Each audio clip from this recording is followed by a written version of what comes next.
என்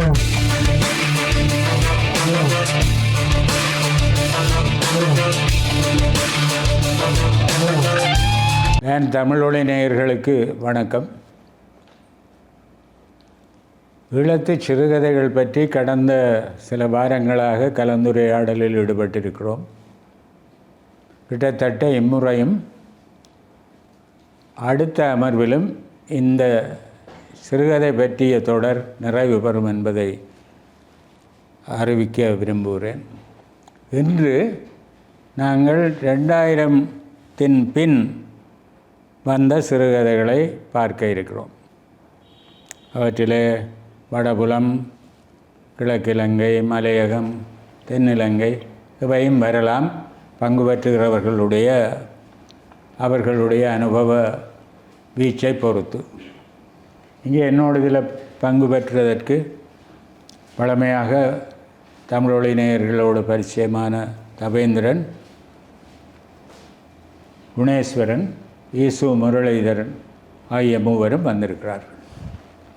2000 பின் எழுந்த தமிழ் சிறுகதைகளில் உங்களை கவர்ந்தவை அல்லது நீங்கள் முக்கியமாக கருதுகிற அல்லது தரம் காணுகிற சிறுகதைகள் பற்றி தபேந்திரன் நீங்கள் என்ன சொல்ல விரும்புகிறீர்கள்?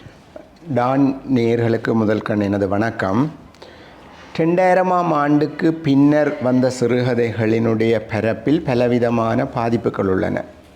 முதலாவது 80ஆம் ஆண்டுகளின் தொடக்கத்தில் ஆரம்பித்த உள்நாட்டுப் போர் 2000ஆம் ஆண்டில் சமாதான காலம் எனவும் பெரும் அழிவு போர் எனவும் இரண்டு மாறுபட்ட காலங்களை, அதாவது 2002 பிப்ரவரி 22 புரிந்துணர்வுடன்படிக்கை வந்து 2006 ஆகஸ்ட் 11 முகமாலையில் எங்களுடைய வடபுலத்து ஈழப்போர் தொடங்கி 2009 மே மாதம் 19 நிறைவு பெற்றது.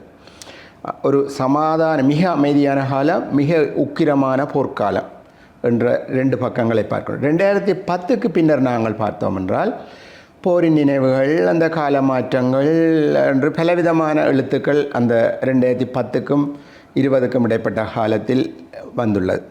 இந்த 2000ஆம் ஆண்டு கால பகுதிகளில் சொல்லப்போனால் பலவிதமான போராளி எழுத்தாளர்கள், புதிய எழுத்தாளர்கள், பழைய தலைமுறை KR டேவிட் போன்றவர்கள் தொடர்ந்து எழுதினார்கள். கோயிலா மகேந்திரன் என்றவர்கள் ஒரு பழைய தலைமுறை என்று சொல்லக்கூடிய வரிசையில் உள்ளவர்கள் தொடர்ந்து எழுதினார்கள். ஏன் எங்களுடைய செங்கியாளன் குணராசாவினுடைய எழுத்துக்கள் கூட அவ்வப்போது வந்திருந்தது. அப்போ 2000ஆம் ஆண்டு காலப்பகுதிகளில் வந்த எழுத்தாளர்களில் நான் பல எழுத்தாளர்கள் இன்று ஏனைய நண்பர்கள் பட்டியலிடுவார்கள். ஒரு புலம்பியர் தேசத்தில் இருக்கின்ற ஒரு எழுத்தாளர் ஆசி கந்தராஜா, அவர் தொடர்பாக அவருடைய கள்ளக்கணக்கென்ற ஒரு சிறுகதை தொகுதியிலிருந்து வேதி விளையாட்டு என்ற ஒரு கதையை சொல்லிவிட்டு என்னுடைய இந்த பார்வையை நிறைவு செய்யலாம் நினைக்கின்றேன். ஆசி கந்தராஜா, ஆறுமுகம் சின்ன தம்பி கந்தராஜா, இவர் கைதடி வடக்கேனதாயில் அவர் என்னுடைய வீட்டிலிருந்து ஒரு 10வது வீடு. இவர் ஒரு விஞ்ஞானி, விஞ்ஞான பேராசிரியர், ஒரு புனைவுசார் கதையுள்ள எழுத்தாளர். இவருடைய படைப்புகள் நிறைய, கருத்த கொழும்பான ஒரு பிரபலமான ஒரு புனைவுசார் கட்டுரை தொகுதி, ஒரு சிறுகதை போன்ற வடிவத்தையும் கொண்டது. அடுத்ததாக கள்ளக்கணக்கு, கீதையடி நீ எனக்கு, பணச்சடங்கு, இப்படியாக அவருடைய பட்டியல்களை நீளமாக சொல்லி கொண்டு போகலாம். இவருடைய கதைகள் புனைவு கட்டுரைகளா அல்லது சிறுகதைகளா என்ற ரெண்டு முரண்பட்ட வாதங்கள் வாசகர் பரப்பில் உள்ளது. அவரை சிறுகதை என்ற நோக்கில் பார்ப்போரும் உள்ளனர், புனைவு கட்டுரைகள் என்ற பேரில் பார்ப்போரும் உள்ளனர். ஆனால் இவருடைய சிறுகதைகளில் அல்லது புனைவு கட்டுரை என்று சொல்லப்படுகின்றவற்றில் கூறக்கூடியபடியே நாங்கள் இந்த பாடசாலைகளில் தரம் 6 வகுப்பிற்கு வந்த பிறகு தரம் 11 வரும் வரை விஞ்ஞான விளக்கம் என்று சொல்லி ஒரு விஞ்ஞான பாடத்தில் ஒரு பகுதி. இவர் எங்களுடைய மண் சார்ந்த மரபுகள், எங்களுடைய மண்ணினுடைய விவசாயத்தில் உள்ள மாற்றங்கள், உலகத்தில் இவர் ஒரு 201 நாடுகளில் கிட்டத்தட்ட 100 நாடுகளுக்கிட்ட ஒரு வருகை பேராசிரியராக சென்றுள்ளார்.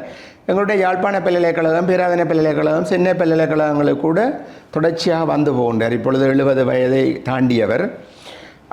இவர் எங்களுடைய மண்ணினுடைய விவசாயத்தினுடைய மாற்றங்கள், பல்தேசிய கம்பெனிகளுடைய ஊடுருவல்கள், எங்களோட பப்பாசீனங்கள் அழிந்தது, செல்லப்பாக்கியம் மாமியின் முட்டி கத்தரிக்காய் என்ற ஒரு சிறுகதை தொகுதியின் ஊடாக எங்களுடைய தென்மராட்சியின் மட்டில் மண்ணுக்கே பாரம்பரியமாக இருந்த அந்த முட்டி கத்தரிக்காய் இனம் அற்றுப்போனதும் தான் ஒரு தற்செயலாக தேடி கண்டுபிடித்தது போல் அந்த மண்ணின் வாசனையுடன் மண் வாசனையுள்ள பேருள்ள மாந்தர்கள் ஊடாக கதை சொல்லுவார். அந்த வகையில் ஒரு அழகாக சொல்லும் ஒருவர், தாயகத்துடன் இடையறாத தொடர்புகளை கொண்டிருக்கின்ற ஒருவர். சென்ற வருடத்திற்கு முந்தைய வருடம் இவருக்கு நாங்கள் சாகித்ய விருது கிடைத்தது. 2022 ஆண்டுக்குரிய சாகித்ய விருது 2023 கிடைத்து நாங்கள் கைதடியில் பெரிய ஒரு பாராட்டு விழா கூட வைத்தோம். அதாவது 74ஆம் ஆண்டு கிழக்கு ஜெர்மனி மேற்கு ஜெர்மனி இருந்த காலத்தில் கிழக்கு ஜெர்மனிய அரசாங்கத்தினுடைய புலமை பரிசில் பெற்று விவசாய பட்டதாரியாக படித்து பிறகு மேற்கு ஜெர்மனியில் குடியேறி பிறகு ஆஸ்திரேலியாவில் புலம்பெயர்வாசியாக இருக்கின்றார். இவருடைய இந்த வேதி விளையாட்டு என்ற சிறுகதையை நான் தேர்ந்தெடுத்ததுக்கு காரணம், இந்த நாங்கள் எங்களுடைய புலம்பெயர் சமூகத்தில் என்னுடைய தலைமுறையை முதலாம் தலைமுறை என்று சொல்லலாம், அவர்களுக்கு பிறந்த பிள்ளைகளை 2ஆம் தலைமுறை என்று சொல்லலாம். இந்த 2ஆம் தலைமுறையினுடைய போக்கு மாற்றம் எவ்வளவு ஒரு ஆபத்தான, உதாரணத்துக்கு இந்த பிஜி போன்ற சில நாடுகளில் இந்த ஜமாவோ என்று சொல்லி நியூசிலாந்துக்கு பக்கத்தில் ஒரு தீவு, சிறிய நாடு, உலகத்தில் முதலாக சூரிய உதயத்தை காண்பதும் புது வருட பிறப்பையும் காண்பது ஜமாவோ என்ற அந்த சின்ன நாடு தான், ஒரு சிறிய தீவு. அங்குள்ளவர்களுடைய பேரை பார்த்தால் கணபதி பிள்ளை, செல்லையா பிள்ளை, கந்தையா பிள்ளை என்ற அந்த இதுகளில் பேர்களின் மரபு இருக்கும். அவர்கள் தமிழ் தெரியாத தமிழர்களாக வந்தது போல் எங்களுடைய இனத்திற்குரிய ஆபத்தை இந்த வேதி விளையாட்டு என்ற சிறுகதையினூடாக சொல்ல வருகின்றார். இவர் தான் தற்போது வசிக்கின்ற களம் ஆஸ்திரேலியா. அங்குள்ள பெற்றோர்கள் பொன்னம்பலம், மணியம், கொழும்பு நாகலிங்கம், இப்படி அந்த பாத்திரங்களின் ஊடாக அந்த மண் வாசனையை சொல்லுகின்றார். இந்த வேதி விளையாட்டு சிறுகதையின் ஊடாக அவர் சொல்லும் பொழுது ஆணும் பெண்ணும் விரும்புவதற்கு கெமிஸ்ட்ரி ஒர்க் பண்ணணும் என்று சொல்லி ஒரு சொல்லொன்று எங்களுடைய நாளாந்த சொல் வழக்கிலும் தற்பொழுது வந்துவிட்டது. வெளிநாடுகளிலும் சர்வசாதாரணம். பெண்ணை பார்த்து ஆண் பிடித்ததென்றும் ஆணை பார்த்து பெண் பிடித்ததென்று சொல்லி திருமணம் செய்கின்ற பண்பாடு வெள்ளையர்கள் வழிவந்த பரம்பரையிடம் இல்லை. இவர் இந்த வேதி விளையாட்டு என்ற ஒரு கதையினூடாக பொன்னம்பலம் என்று ஒரு பெரியவர், ஒரு பெரிய பண வசதி படைத்தவர், 83 இனவன் முறையில் அடிபட்டு ஆஸ்திரேலியாவுக்கு சென்றவர். அங்கு காலூன்றி மெல்ல மெல்ல கஷ்டப்பட்டு உயர்வான பணக்காரர் வந்த பொழுது அவருடைய 3 ஆண் பிள்ளைகளுக்கும் திருமண பேச்சு நடந்த பொழுது இவர் பேசுகின்ற அந்த பெண் பிள்ளைகள் இவையில் தாய் தகப்பனுக்கு அடங்கின ஒரு வீட்டு பிள்ளைகள் என்று சொல்லி அவர்கள் அங்கு பிறந்த எங்களுடைய 2ஆம் தலைமுறை பெண் பிள்ளைகள் ஒரு நக்கல் நையாண்டு செய்கின்றார்கள். ஆனால் இவருடைய மூத்த மகன் கைகோ என்று சொல்லி பேருள்ள ஒரு ஜப்பானிய பெண்ணை திருமணம் செய்து வந்துவிட்டார். அப்பொழுது ஒரு நிகழ்வு ஒன்றில் இந்த பொன்னம்பலம் அந்த மகனுடைய இது என்ற மருமகள் என்று காட்டுற ஜப்பானிய பெண் எழும்பி கைகூப்பி வணங்கி தலை வணங்கி போட்டு இருக்கின்றார். அப்போ இந்த யாழ்ப்பாணத்திலிருந்து புலம்பெயர்ந்த 1ஆம் தலைமுறை பொன்னம்பலம், கொழும்பு நாகலிங்கம், மணியம் போன்றவர்கள் பார்க்கின்றார்கள். இது என்ன இது, இந்த பிள்ளை இப்படி இருக்கின்ற அந்த பிள்ளையிடம் கேட்கின்றார்கள், உனக்கு என்ன, இவர்களுக்கு டக்கண்டு ஒரு அதிசயம் இறந்து என்ன கீழ்ப்படிவான பிள்ளை, எங்கட பிள்ளைகள் இப்படி எழும்பி செய்தில்லை என்று சொல்லி. அப்பொழுது அவர் சொல்லுகின்றார், அந்த கைகோவுடன் கதைக்கின்ற பொழுது கைகோ சொல்லுகின்றார், இவர் மணியம் கேட்கின்றார் பிள்ளை அவருக்கு விளங்கக்கூடிய மொழியில், என்னென்று இந்த பையனை உனக்கு ஏன் பிடித்ததென்ற. இவர் இந்த பெற்றோருக்கு கீழ்ப்படுகிற முறை, பெற்றோருக்கு அடங்கின முறை, எங்களோட ஜப்பானிய பண்பாடு அப்படித்தான்.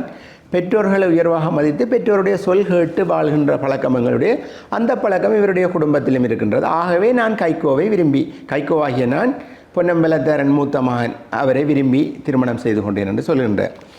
இது போன்ற கதைகளினூடாகவும் எங்களுடைய இந்த மண் சார்ந்த காலத்துக்கு ஒவ்வாத பழக்க வழக்கங்களை காவி சென்ற தலைமுறையில் 2ஆம் தலைமுறை அந்த நாட்டில் உள்ள வெள்ளையர்களையோ கருப்பர்களையோ வேறு நாடுகள் குடியிருந்தவர்களையோ திருமணம் செய்வதென்பது மெல்ல மெல்ல மெல்ல அருகுகின்றது. ஆகவே எங்களுடைய இந்த இறுக்கமான குடும்ப பாரம்பரியம் 2ஆம் தலைமுறையில் ஓரளவு விரிசலடைந்து 3ஆம் தலைமுறையில் முற்றாக அற்றுப்போய் தமிழ் தெரியாத தமிழர்களாக வாழப்போகின்றார்கள் என்ற எச்சரிக்கை மணியை அடித்துள்ளார் என்று கூறி என்னுடைய வாய்ப்பை நிறைவு செய்கின்றேன்.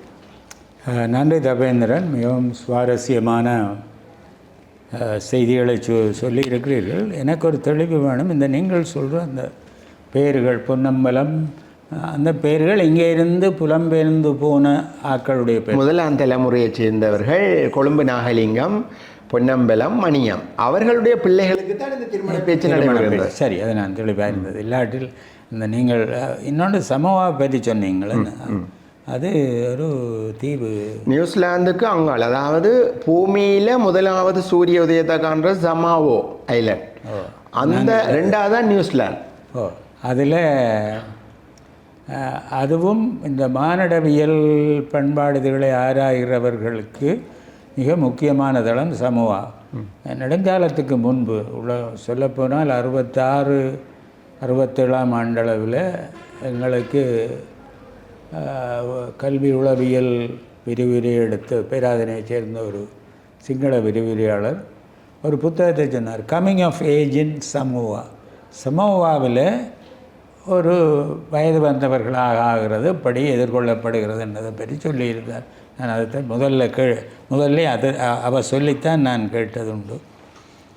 இப்போ நீங்கள் இந்த மூத்த தலைமுறை அடுத்த தலைமுறை வரைக்கும் எப்பவுமே எதிரும் புதிருமா அல்லது அந்நியமாக பார்க்காமல் அங்கே மதிப்பு தரவும், ஒரு பண்பாட்டை சார்ந்தவரை இன்னொரு பண்பாட்டை சார்ந்தவர் மதிக்கவும் இனங்காணவும் அந்த ஜப்பானிய பெண்ணுக்கு ஏன் இவரை பிடித்தது என்று சொல்கிற அந்த இதுக்கு ஒரு நல்ல இதை தந்திருக்கிறீர்கள்.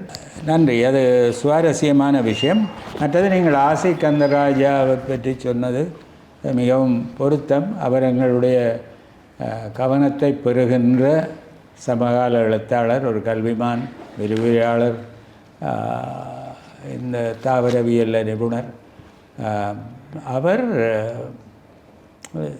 நான் சொல்வேன் திடீரென்று எழுத்துலகத்துக்குள்ளே பிரவேசித்த மாதிரி இருக்கு. நீங்கள் ஒரு கேள்வி போட்டீர்கள், நீங்கள் அந்த கைதடி நிகழ்வுக்கு நீங்கள் வந்தனான். இப்போ ஞாபகம் அவர் நான் முதலாவது அவருடைய நூல் வாசித்த செல்லப்பாக்கியம் மாமியின் முட்டி கத்தரிக்காய். இப்படியும் ஒரு மனுஷன் எழுதுகிறான் எங்களோட பண்பாட்டில் தோய்ந்துண்டு நான் அவரை பார்த்து வியந்ததுண்டு. நான் ஆசை கந்தராஜாவுக்கும் முத்துலிங்கத்துக்கும் இடையிலே ஒரு பொதுமையை காண்றேன். 2 பேரும் உலகளந்தவர்கள். முத்துலிங்கம் உண்மையில் உலகத்தை கூட அளந்தவர். அந்த பண்பாடுகளில் காணுகிற விஷயங்களை முத்துலிங்கம் தமிழ் வாசகர்களுக்கு தந்திருக்கிறார். ஆசை கந்தராஜா ஒரு மைக்ரோ அனாலிசிஸ் மாதிரி, அது ஜெர்மனியாக இருக்கலாம் அல்லது வேறொரு நாடாக இருக்கலாம், ஆப்பிரிக்க நாடுகளுக்கு போயிருக்கிறார். அவர் தன் தொழில் சார்ந்து விரிவுரையாளராக கருத்தரங்கம் நடத்த இப்படி போன வேளைகளில் அங்கே தான் அவதானித்த விஷயங்களை எடுத்து ஒரு புனைவு செய்கிறார். அது புனை கதையா கட்டுரை பங்கானதா என்றது ஆராய்ச்சிக்கு போவதில்லை. அதெல்லாம் சுவாரஸ்யமாக எழுதுகிற ஒரு மனுஷன்.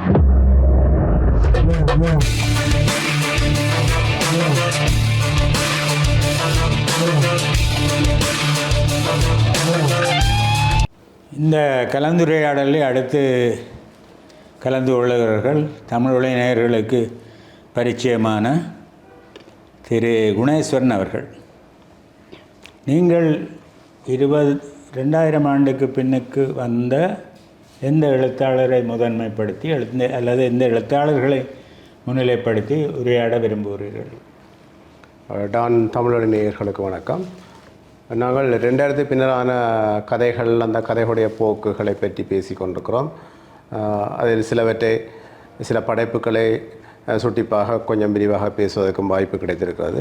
குறிப்பாக நிரம்ப படைப்புகள் வந்திருந்தாலும் சிலவற்றை ஒரு முக்கியமான சில தொகுப்புகளை எங்களால் அடையாளம் காண முடிந்திருக்கிறது. இப்போ 2002 நசுருதீன் மறைத்தலின் அழகு என்ற ஒரு தொகுப்பு கொண்டு வந்திருக்கிறார். அதே போல் 2003 சதாசிவத்தை பற்றி நாங்கள் கடந்த முறையும் பேச வேண்டும் என்று எண்ணியிருந்தோம். சதாசிவத்தினுடைய பல தொகுப்புகள் இந்த காலப்பகுதிக்கான் சேர்க்கின்றன. அக்காயன் அழுகின்றாள் அவ்வாறான தொகுப்புகள். கோயிலா மகேந்திரனும் ஏற்கனவே எழுதிய படைப்பாளி தான். தொடர்ச்சியாக அவர்களும் தொடர்ந்து இயங்கிக் கொண்டிருக்கிறார்கள். அதே போல் கலாமோகனை பற்றி நாங்கள் கடந்த முறையும் கதைச்சிருக்கோம். அதில் கலாமோகனுடைய சிறுகதைகளுக்கு அப்பால் அவர் இன்னொரு வடிவ அமைப்பிலே அமைந்த கதைகள், மிக முக்கியமான கதைகள், ஜேந்தீசன் கதைகள் என்று ஒரு தொகுப்பு கொண்டு வந்திருக்கார். மிக அற்புதமாக இருக்கும். ஒரு புதிய வடிவம், புதிய ஒரு சொல்முறையெல்லாம் அந்த தொகுப்பில் இருக்குது. அவர் கலாமோகன். அதே போல் சயந்தனுடைய ஆரம்பகால தொகுப்பு பலருக்கு தெரியாது நினைக்கிறேன். அர்த்தம் என்ற ஒரு சிறு தொகுப்பு வந்திருக்கிறது. அவர் இப்பொழுது மிக பிரபலமான நாவல் ஆசிரியர் அறியப்படுகிறார். இங்கே தவேந்திரன் அவர்கள் கதைத்த ஆசி கந்தராஜாவோட உயர பறக்கும் காகங்களும் கூட இந்த காலப்பகுதியெலாம் வந்திருக்கிறது. இவ்வாறு திசேரா, பூனா கருணாகரமுத்தி, சுதாராஜ், தாமரை சொல்லி, மூனா சிவலிங்கம், நீபி அருளானந்தம், சந்திரவன செல்வகுமாரம், மலச்செல்வன், சுதாராஜ் இவ்வாறு நிரம்ப படைப்பாளிகள் ஒரு தொகையாக இருக்கிறார்கள். ஒரு எழுமாற்ற முக்கியமாக கவனிக்கப்பட வேண்டிய படைப்பாளிகளாக இவர்கள்லாம் இருக்கிறார்கள். அண்ணன் தவேந்திரன் அவர்கள் குறிப்பிட்ட ஆசி கந்தராஜா பற்றி சில வார்த்தைகள் சொல்லிவிட்டாங்க, நான் போகலாம்னு நினைக்கிறேன். உண்மையில் தலைவர் இங்கே குறிப்பிட்டது போல் அது உண்மையும் தான். என்ன சொன்னால் எங்களோட ஈழத்து கதை உலகு புதிய புதிய களங்களை எல்லாம் எங்களுக்கு இந்த 80களுக்கு பின்னர் கொண்டு சேர்த்துருக்கின்றது. அதே நேரத்தில் புதிய அனுபவங்கள் எல்லாம் சேர்ந்திருக்கின்றன. அவ்வாறு வந்தவற்றிலே புதிய உத்திகளை கையாண்டு எழுதியவர்களாக ரொம்ப இருக்கிறார்கள். மிக முக்கியமாக வித்தியாசமாக தெரியக்கூடிய அந்த படைப்பாளிகள் வரிசையில் தான் நாங்கள் முத்துலிங்கத்தை பார்க்க வேண்டும். என்னை பொறுத்தவரை முத்துலிங்கத்தையோட நான் ஆசி கந்தராஜாவையும் அதுக்கு ஒரு ஒரு ஒரு இளையால் நான் தொடுக்க விரும்புகிறேன். என்று சொன்னால் ஈழக்கதைகள் அல்லது அவர்களுடைய அந்த நாட்டு அனுபவங்கள் என்பதற்கும் அப்பால் இருவருமே அறிதொழில் சார்ந்த பணியிலே இருப்பவர்கள். மற்றவர்கள் அதிகமாக உடல் உழைப்பு சார்ந்த பணியிலான் அதிகமான புலம்பெயர்ந்த ஈழத்தமிழர்கள் இளைஞர்களாக போயெல்லாம் அங்கே வேலை செய்தார்கள். ஆனால் அறிவு சார்ந்த துறைகளில் பணியாற்றுபவர்கள் மிக குறைவு. அப்படி வந்தவர்கள்லாம் முத்துலிங்கமும் ஆசி கந்தராஜாவும். ஆசி கந்தராஜாவும் தன்னுடைய பணியின் நிமித்தம் பல நாடுகளுக்கும் பயணம் செய்கிறார். அதே போல் முத்துலிங்கமும் பல நாடுகளுக்கும் பயணம் செய்கிறார்.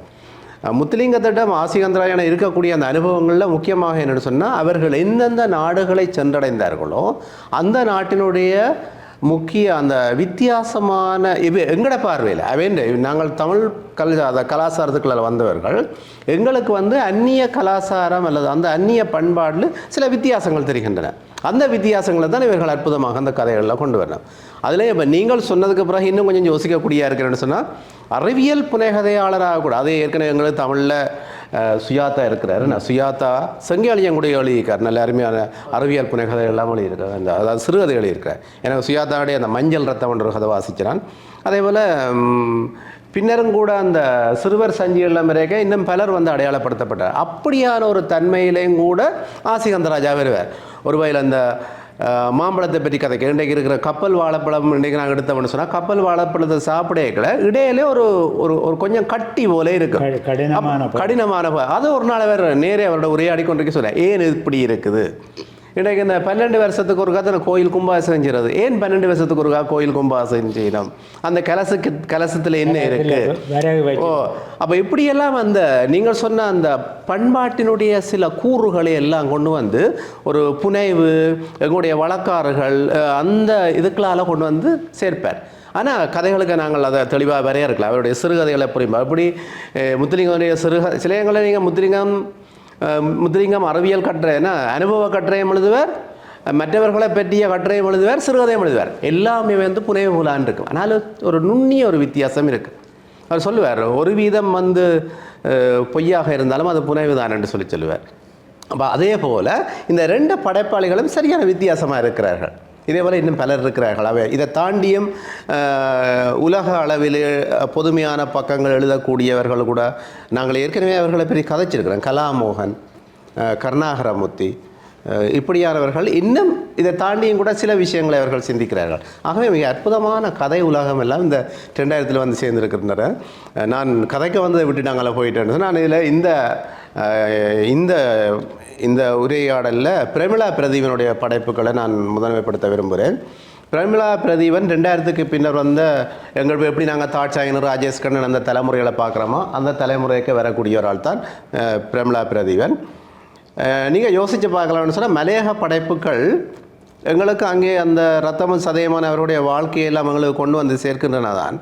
அதுக்கு அப்பால் பார்த்திங்கன்னா ஒரு விதமான ஒரு நிலக்காட்சி, லேண்ட்ஸ்கேப்னு சொல்கிறேன், நில உருவ காட்சியே எப்படி எங்களுக்கு கொண்டு வருமா அந்த நிலக்காட்சிகளுக்கு ஊடாகவே மக்களுடைய அவலங்கள் அல்லது அந்த அவருடைய வாழ்க்கை அம்சம் நாங்கள் அங்கேருந்தே வரலாம். எங்களோட நடேசையர்லேருந்து மற்றது சிவி வேலுப்பிள்ளைலேருந்து சூனா முரளிதரன்லேருந்து வரைக்கும் அப்படியே சாரால் நாடான் தெளிவத்தை யோசப்பட்டு வரைக்கும் அந்த தலைமுறையில் ஒருவராகத்தான் எங்களுக்கு பிரமிளா பிரதீபன் ரொம்ப நல்ல நல்ல கதைகளை இருக்கார். அவருடைய ஒரு கதையை நான் இதில் சொல்ல வேணும்னு சொன்னால் பீலிக்கரை என்ற ஒரு சிறுகதை எழுதியிருக்கிறார். அது அவருடைய முதலாவது சிறுகதை. ஞானத்தில் வந்தது. ஞானம் சஞ்சிகை நடத்திய போட்டியில் அது பரிசு பெற்ற கதையாக இருக்கிறேன் பீலிக்கரை. அந்த வார்த்தையே எங்களுக்கு புதுசாக தான் இருக்கும். பீலி என்று சொன்னாலே நாங்கள் பீலி என்ன மயில் தோகை அல்லாவிட்டால் மயில் ரகத்தான் தமிழ் அகராதி வந்து பீலி என்று சொல்லி அதுக்கு அர்த்தம் தருது. தெளிவத்த யோசப் அந்த புத்தகத்துக்கு எழுதிய சொல்லுவார், தமிழ் இலக்கியம் தரக்கூடிய பீலி என்ற அர்த்தத்தோட இதை நாங்கள் பார்க்க முடியாது. ஏன்னா பீலிக்கரை என்றது அது அங்கே அந்த மலையக பிரதேசங்கள் இருக்கக்கூடிய அதில் அந்த கதையில் வருது. அந்த வாழை மடல் என்று தான் சொல்லப்படுது. அந்த வாழை மடலோ வேறு மடலோ உண்டு எனக்கு தெரியலை. அந்த ஓடி வரக்கூடிய அந்த பாறைகளுக்கு நடுவே அந்த வாழை மடலை செருகி அதுலேருந்து அந்த தண்ணி எடுத்து ஒரு சின்ன பிள்ளையாக இருக்க அதை அவள் ரசிக்கிறாள், அதை விரும்புகிறாள். அந்த தண்ணி நிரம்ப அதை வந்து குளிக்கிறது இல்லை சின்ன பிள்ளைகள் தெரியும் உங்களை பொம்மையோட கதைக்கிற மாதிரி தன்னுடைய இன்பங்கள் துன்பங்கள் மனத்தில் இருக்கக்கூடிய ஆறுதல்கள் எல்லாவற்றையும் வந்து அந்த பீலிக்கரையோடைய கதைச்சு கொள்வாள். அவளுக்கு அந்த பீலிக்கரையில் போய் நீராடுறது அம்மாவுக்கு தண்ணி எடுத்து வந்து கொடுக்குறதெல்லாம் மிக விருப்பமாக இருக்கும். ஆனால் அது சொட்டாக வந்து சேர்ந்த தண்ணி தான் அங்கே வந்து சேருது. ஆனால் அவளை அதை விரும்புகிறாள். ஒரு கட்டத்தில் அந்த இடத்துக்கு நாங்கள் உங்களுக்கு ஒரு இது பைப்லைனிங் எல்லாம் செய்து தண்ணி தரப்போகிறோம் என்று சொல்லி ஒரு பகுதி, அதை அரசியல்வாதி எல்லாம் அவையல் வரணும். அப்போ கதைக்கப்படுது.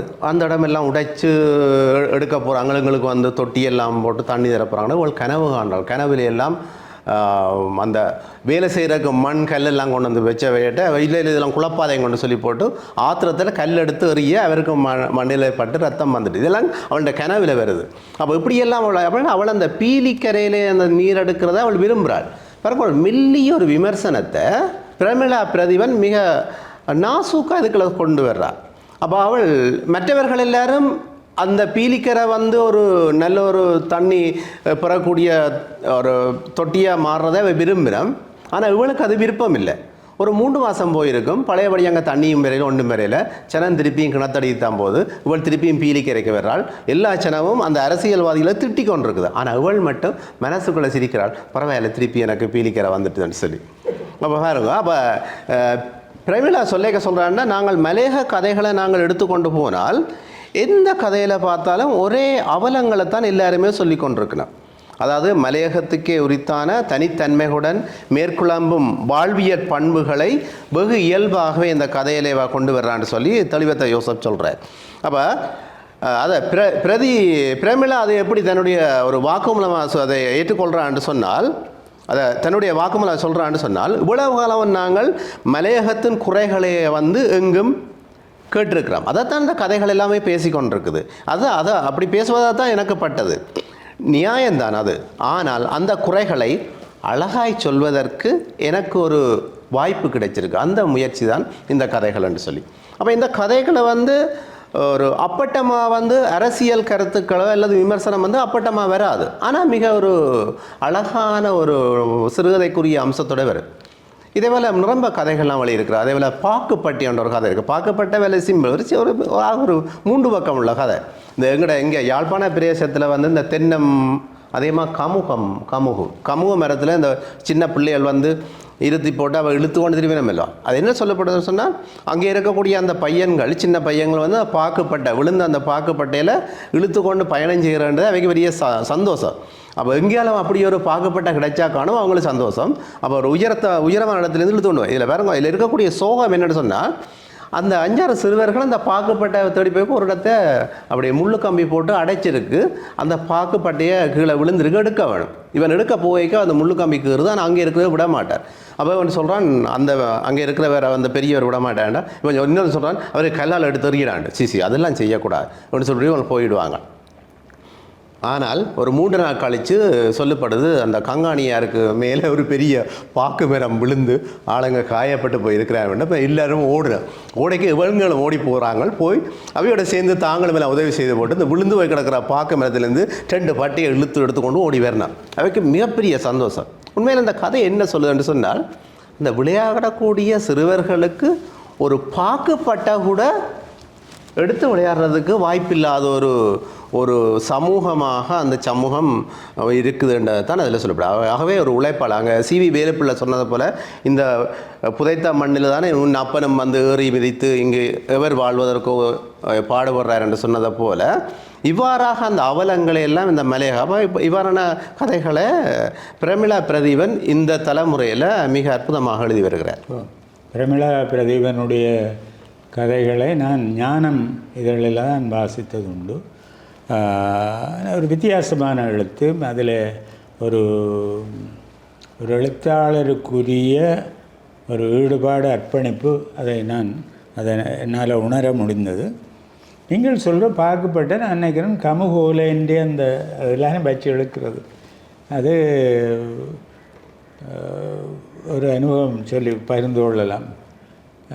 நான் பார்க்கிற நிர்வகிக்கிற சிறுவர் இல்லத்தில் 2-3 ஆண்டுகளுக்கு முன்பு பலாலி இராணுவத்தின் கட்டளை தளபதி தன்னுடைய பிள்ளையின் பிறந்த நாளை இங்கே கொண்டாட போகிறேன் என்று அணுகினார். நாங்கள் அதில் வித்தியாசம் பார்க்கறது இல்லை. வந்து இனி ஒரு கட்டளை தளபதி வருகிறதுன்னா இவ்வளவு அதுக்கான முஸ்தீப்புகள் 2 நாளைக்கு முந்தி சுற்றாடல்களை எல்லாம் பார்த்து அன்றைக்கு வந்து பார்த்து எனக்கு போதுமென்று ஆயிட்டுது. ஆனால் அவருடைய பெயர் மறந்து போகிறேன்னு சொல்கிறதும் சரியில்லை. ஏன்னா அன்னைக்கு வந்து அவர் இறங்கின வேளையில் ஒரு அருமையான பண்பாடான இது அவர் எங்கள்கிட்ட இருக்கிற ஏற்பாடுகள் ஒரு விருந்து, இரவு விருந்து எங்கள்கிட்ட இருக்கிற மேசகதில் இது அவர் வந்து முதல் நாள் நோட்டமிட்டு அவருடைய கீழுத்தியோகத்தர்கள் அன்றைக்கு ஒரு 3 மணித்தியாலத்துக்கு முந்தி அதுக்குரிய விரிப்புகள் அப்படியான இதெல்லாம் கொண்டு வந்து அது ஒரு கிராண்ட் கொழும்பில் உள்ள ஹோட்டலில் நடக்கிற ஒரு விருந்து மாதிரி அதை மாற்றி அமைத்தார்கள். ஒரு இடைவேளையில் அவர் தன்னுடைய குடும்பத்தோடு வந்திருந்தார். அவர் தன்னுடைய தாயை கூட்டி வந்திருந்தார். தாய் பழைய காலத்தில் படித்த மனுஷியானபடியாக ஆங்கிலம் பேசுது. அப்போ எனக்கு பேச்சு பிரச்சனை இருக்குல்ல. நான் சொல்ல வருகிறேன், உங்களுடைய பாக்குப்பட்டையும் அங்கே வந்தது. அவருடைய பிள்ளைகள், அந்த மனுஷன் பேர பிள்ளைகள் கேட்டிருக்கிறோம். இந்த மரத்தை பார்த்துட்டு எங்களுக்கு அந்த கமு ஓலை வேணும் வச்சு இழுத்துக்கிறதுக்கு. அவர் சொன்னார், they are asking for this leaf, arecanut leaf. நல்ல வேளையாக என்னுடைய வீட்டில் அது இருந்தது, விழுந்த ஓலைகள் இருந்தது. உடனே நான் எங்களுடைய சாரதிக்கு சொன்னேன், வீட்டில் போய் இந்த கமு மடல் கமு ஓலை வந்துடுவான். அது பெரிய ஆனந்தத்தோடு அந்த பிள்ளைகள் பெற்றுக்கொண்டார்கள். ஏன்னா அந்த இராணுவ முகாமுக்குள்ளே பார்க்கப்பட்ட இது முகாம் இது அதை பெற்றுக்கொண்டார்கள். இப்படி பண்பாடுகள், அந்த விளையாட்டு, நாங்கள் விளையாடின விளையாட்டு, எங்களுடைய பிள்ளைகள் விளையாடின விளையாட்டு, சிங்கள பிள்ளைகள் இன்றும் விளையாடுகிற விளையாட்டு. இந்த அனுபவங்கள் சிறுகதை என்ற நீங்கள் ஒரு இடத்துல சொன்னீர்கள். பிரமிளா பிரதீபனை சொல்லிக்க அவருடைய மலையகம் சார்ந்த அனுபவங்கள் அதையெல்லாம் வடிவாக சொல்லியிருந்திருக்கிறார். அடுத்த சுற்றில் இன்னொரு சிறுகதை பற்றி உங்களுக்கு தெரிஞ்ச கதை தான், நீங்கள் தான் சொல்ல வேணும், நான் சொல்லுவேன்.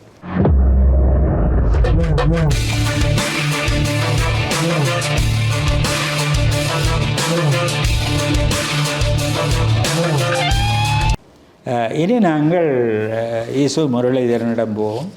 நீங்கள் எந்த எழுத்தாளர்களை அல்லது எந்த படைப்புகளை இப்பொழுது எங்களுடைய நேயர்களுடைய அவதானிப்பு அல்லது பரிசீலனைக்கு முன்வைக்க விரும்புகிறீர்கள்? டான் தமிழொலி நேயர்களுக்கு வணக்கம். இந்த அமர்விலே கருணை ரவி அவர்களை குறித்து, அவருடைய சிறுகதைகள் குறித்து என்னுடைய பதிவுகளை மேற்கொள்ளலாம் இருக்கிறேன். ஒரு இனம் தனது வலியை படைப்பாக்கி அதனூடாக சுதந்திர வேட்கை அவாவதை நாங்கள் வரலாற்றிலே பார்த்திருக்கின்றோம். எமக்கான விடுதலையை ஈழத்து படைப்புகள் வாங்கி தருமா என்றால் நிச்சயம் அதிலே சந்தேகம் ஏற்படுகின்றது.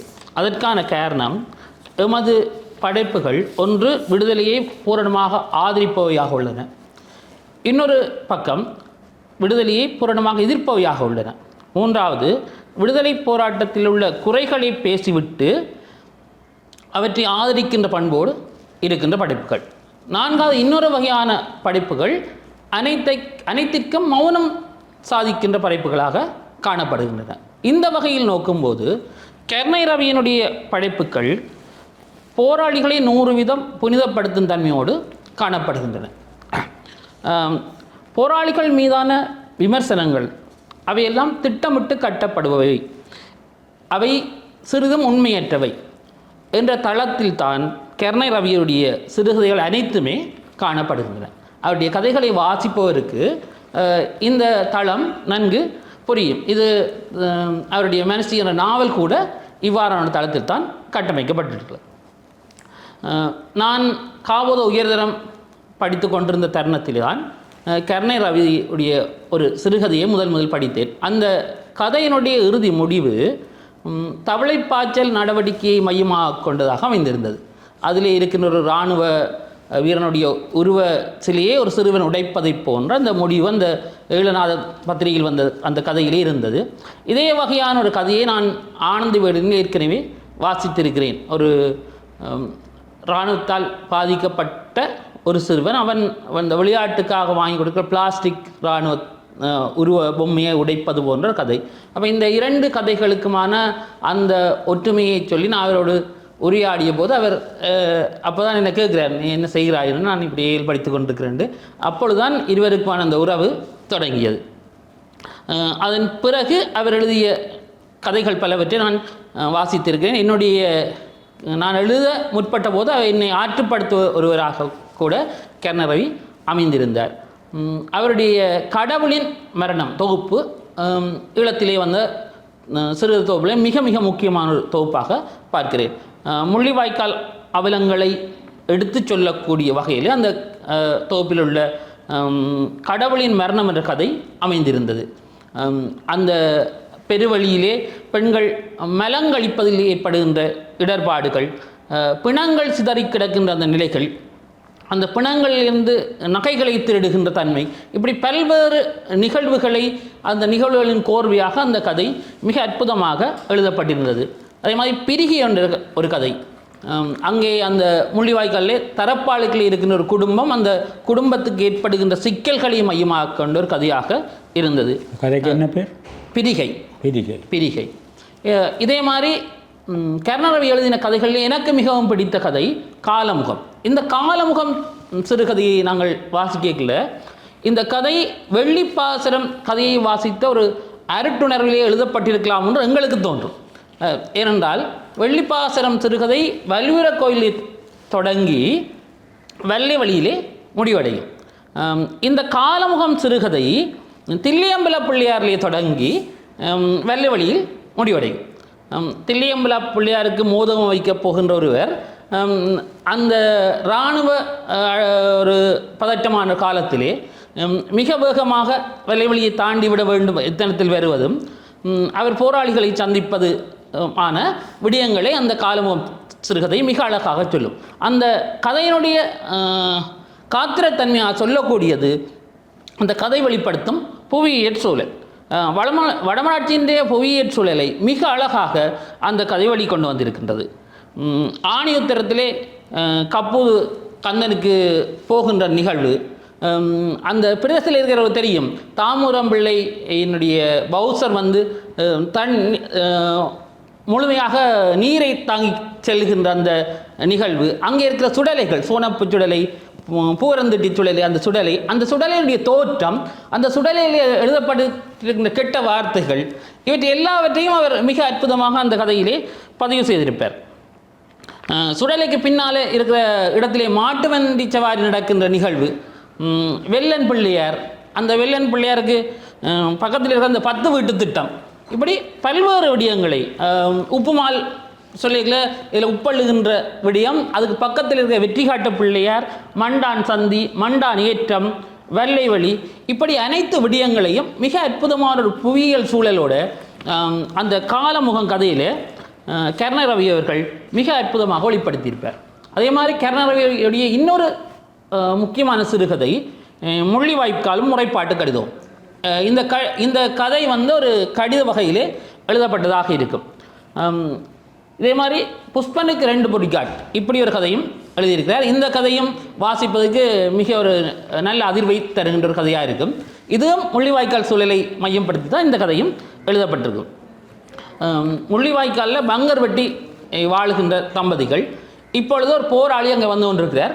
அவர் கையிலே துவக்கோடு வருகிறார். அதை பார்த்துவிட்டு இவர் இராணுவத்தை சுட போகிறார் என்று அந்த தம்பதிகள் நினைத்து கொண்டிருப்பார்கள். அப்படி வந்தவர் தன்னுடைய துப்பாக்கியை கலட்டி மரம் ஒன்றிலே வைத்துவிட்டு சரத்தை எடுத்து கட்டிக்கொண்டு அவர் இராணுவம் இருக்கிற இடத்தை நோக்கி செல்லும்போது அவர் சரணடைய போகின்றார் என்று இந்த தம்பதிகள் தங்களுக்குள்ளே கதைத்து கொண்டிருக்கிறார்கள். இப்போ அந்த அவனுடைய பேர் புஷ்பன், அந்த போராளிக்கு அவருக்கு தான் 2 பொடிக்கார். அப்போ சிறிது நேரத்துக்கு பிறகு புஷ்பனுடைய 2 பொடிக்கார் வருகிறார்கள்.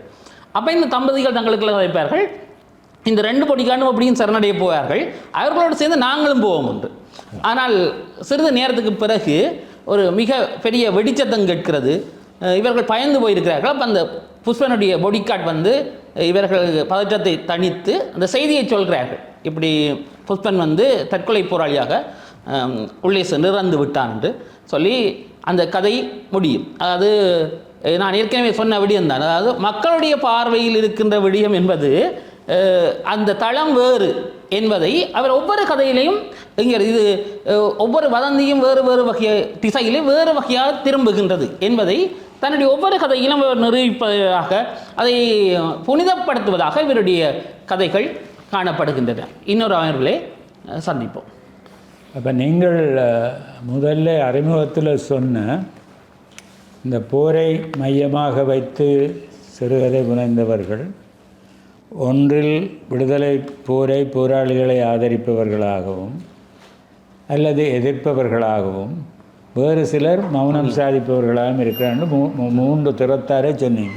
ஈழத்தில் வடிவ பரிசோதனை அல்லது புதிய வடிவங்களை கையாண்டவர் என்று வரும்போது ராகவன் அதிலே முன்னிலை சில கதைகள் வந்து அந்த மொழி வந்து ஏதோ மண்டையை வந்தது பிசைஞ்சு கொண்டிருக்கும். அது என்ன சொல்ல வர்றார் என்பது தெரியாது. இந்த வசந்தத்தை தேடி என்ற சிறுகதையில் சொல்லுகின்றேன் புலம்பெயர் பயணத்தின் அவலம். நாமும் கதையை முடித்தோம். இந்த நானிலம் மற்றும் நல் இன்பத்தில் வாழ்க.